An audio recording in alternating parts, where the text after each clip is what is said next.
अस्सलामुअलैकुम, welcome back to Innovate IT Zone. आज के इस वीडियो लेक्चर के अंदर हम लोग स्टार्ट करेंगे अपने प्रिंसिपल ऑफ मैनेजमेंट का पहला टॉपिक जो है प्रोसेस मैनेजमेंट।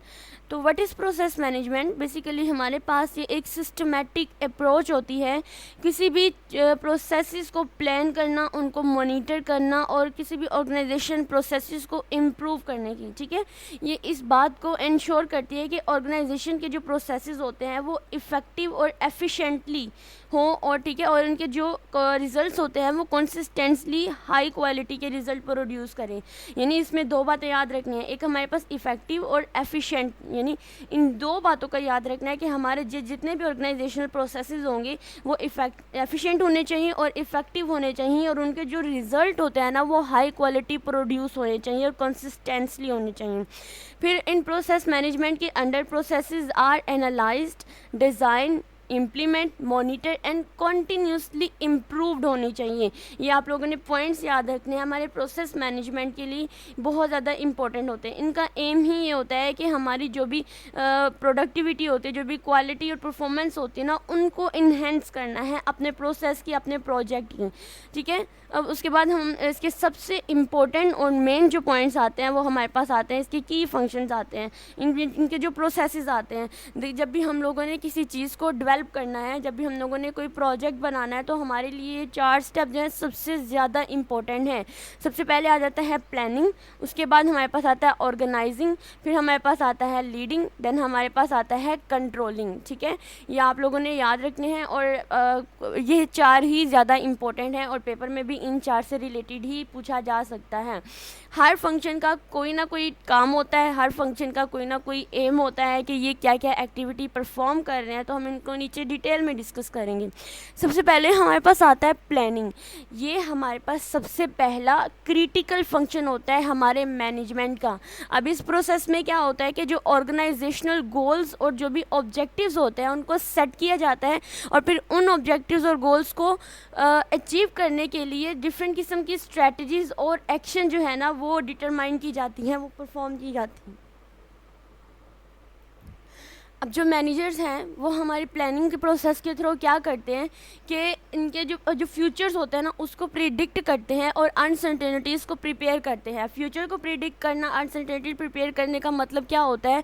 फॉर एग्जांपल, अगर आप लोगों ने आप लोग कोई जैसे पेपर की तैयारी करना चाह रहे हो, मैं एक रियल लाइफ एग्जांपल देती हूँ, तो आप लोग कोई ना कोई प्लानिंग करते हो कि पहले मैंने इतना पढ़ना है, इतना पढ़ना है, तो आप लोग ये प्लानिंग अभी के लिए थोड़ी कर रहे हो, आप लोग तो उसको फ्यूचर के लिए कर रहे हो। चाहे आप घंटा 2 घंटा बाद भी आप लोग पढ़ोगे तो वो फ्यूचर ही होगा। तो आप लोगों ने फ्यूचर के लिए प्रिडिक्शन बना रहे होते हो कि हाँ जी मैंने इस प्लानिंग के थ्रू ये काम करना है। तो हमारे जो मैनेजर्स होते हैं वो भी इसी तरह से ही प्रिडिक्शंस और अनसर्टेनिटीज़ जो है वो प्रिपेयर करते हैं फ्यूचर्स के लिए।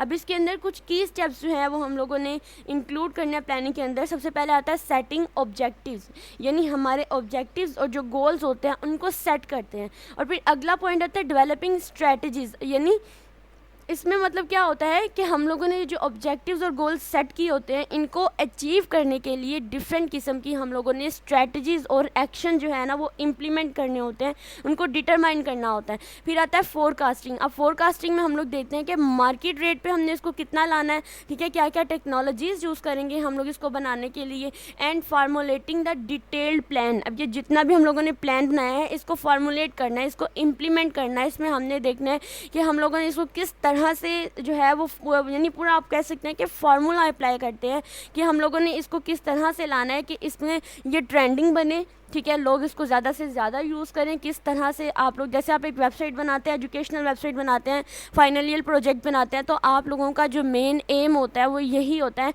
कि हम लोग इसको फिज़िकली इम्प्लीमेंट कर सकें, हम लोग इसको मार्केट रेट पर ला सकें।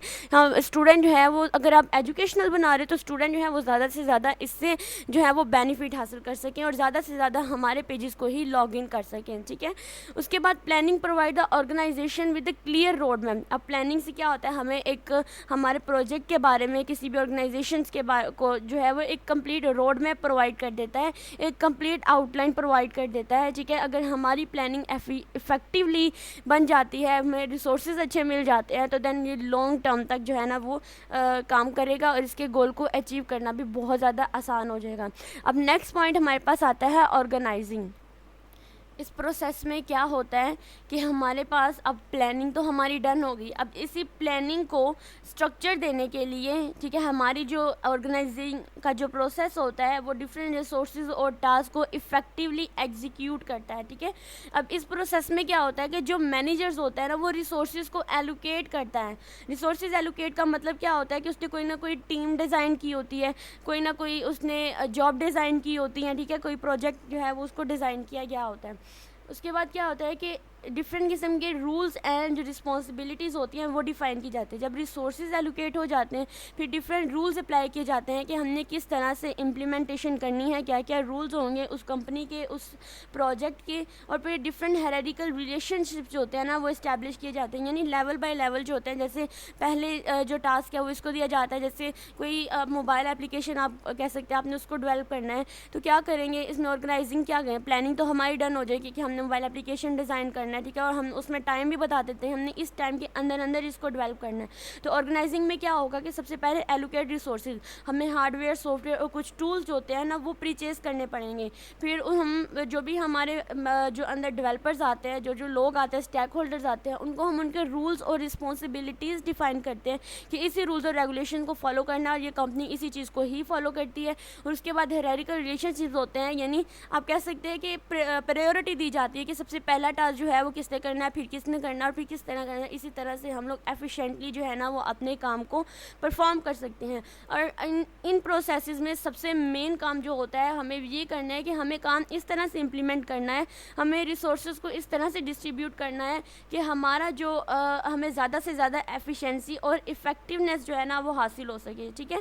Effective organising ensure smooth work flow and coordination with the organisation. अब नेक्स्ट हम लोग डिस्कस करेंगे अपना प्रोसेस लीडिंग को। लीडिंग प्रोसेस मैनेजमेंट का वो फंक्शन होता है जिसमें मैनेजर जो होता है ना वो अपनी टीम को ऑर्गेनाइजेशनल गोल्स को अचीव करने के लिए गाइड करता है, उन्हें मोटिवेट करता है। अब आप लोगों ने एक बात नोट करनी है कि जब हम प्लानिंग करते हैं तो उसमें हम लोग कोई ना कोई गोल्स और हमारे जो सेट ऑब्जेक्टिव्स होते हैं उनको सेट करते हैं। तो ऑर्गेनाइजिंग प्रोसेस क्या करता है कि उन गोल्स और उन ऑब्जेक्टिव्स को एग्जीक्यूट करने के लिए इम्प्लीमेंटेशन करता है, डिफरेंट रिसोर्सेज एलोकेट करता है। अब लीडिंग क्या करता है कि जो हमारे ऑर्गेनाइजेशनल गोल्स होते हैं ना उनको अचीव करने के लिए अपनी टीम को गाइड और मोटिवेट करता है। अब इस प्रोसेस में हमारे पास जो पॉइंट्स इन्वॉल्व होते हैं वो आता है सबसे पहले लीडरशिप, ठीक है, यानी एक अच्छी लीडरशिप होनी चाहिए, एक अच्छा मैनेजर होना चाहिए जो अपनी टीम को अच्छे तरीके से लीड कर सके ताकि प्रोजेक्ट जो है ना वो इफ़ेक्टिवली और एफिशिएंटली काम कर सके। उसके बाद कम्युनिकेशन, यानी कम्युनिकेशन जब बेटर और अच्छी कम्युनिकेशन होगी ना तो हमारे प्रोजेक्ट में लोग एक दूसरे से अच्छी इन्फॉर्मेशन को मतलब इजीली जो है वो उसको एक्सेप्ट कर लेते हैं और फिर अंडरस्टैंडिंग से ही और बेटर कम्युनिकेशन से ही वो अपने प्रोजेक्ट की असल चीज़ों को समझ सकते हैं। फिर मोटिवेशंस करना, यानी अपनी टीम को जैसे आप कोई रिवॉर्ड दे सकते हो, कोई बोनस दे सकते हो, जिससे क्या होगा वो मोटिवेट होंगे और वो ज़्यादा अच्छे से काम करेंगे। टीम बिल्डिंग करना, यानी कि अपनी टीम को ज़्यादा से ज़्यादा बिल्ड करना, एक अच्छी टीम क्रिएट करना। Manager use their leadership skill and style to inspire team members and provide the direction, ठीक है। They establish effective communication channel to ensure the timely and accurate information flow. Motivation techniques such as reward and recognition are use to encourage the employ. Leading help maintain a positive work environment and high employ moral with the organization. तो ये step आप लोगों ने इसमें याद रखने हैं हमारे पास लीडिंग के अंदर। अब हमारा नेक्स्ट है कंट्रोलिंग और यही हमारा लास्ट पॉइंट है। कंट्रोलिंग हमारे पास हमारे प्रोसेस मैनेजमेंट का आखिरी फंक्शन होता है, ठीक है, फाइनल फंक्शन होता है, जिसका मेन फोकस क्या होता है, कंट्रोल करना, मॉनिटर करना, जितने भी एक्शंस हैं उनको करेक्ट करना, ठीक है, उनको करेक्टली टास्क को परफॉर्म करना। अब इस प्रोसेस में मैनेजर क्या करता है कि जो भी प्लान गोल होते हैं, यानी जो ऑर्गेनाइजेशन एक्टिविटीज़ जो कि हमारे प्लान गोल्स और ऑब्जेक्टिव के साथ अलाइन किए जाते हैं उनको इफेक्टिवली परफॉर्म करें। इसमें कुछ हमारे पास की पॉइंट्स इंक्लूड होते हैं, जैसे हमारे setting performance standards, measure actual performance, identifying the deviations and taking correct action. अब डेविएशन को आइडेंटिफाई करने के लिए हम क्या कर सकते हैं कि हम लोग एडिशनल रिसोर्सेज को अंदर इंक्लूड कर सकते हैं। अब मैनेजर को क्या चाहिए कि वो रेगुलरली परफॉर्मेंस करे, रिव्यूज़ ले, ठीक है, ताकि हमारे जो हैं हमारे जितने भी गोल्स हैं हमारे प्रोजेक्ट को हम लोग कम्प्लीटली और एक एफिशिएंट वे में उसको हासिल कर सकें, तो उसकी क्वालिटी को इम्प्रूव इम्प्रूव कर सकें। तो ये थे हमारे पास आज के टास्क। तो hope so you will be understand very well.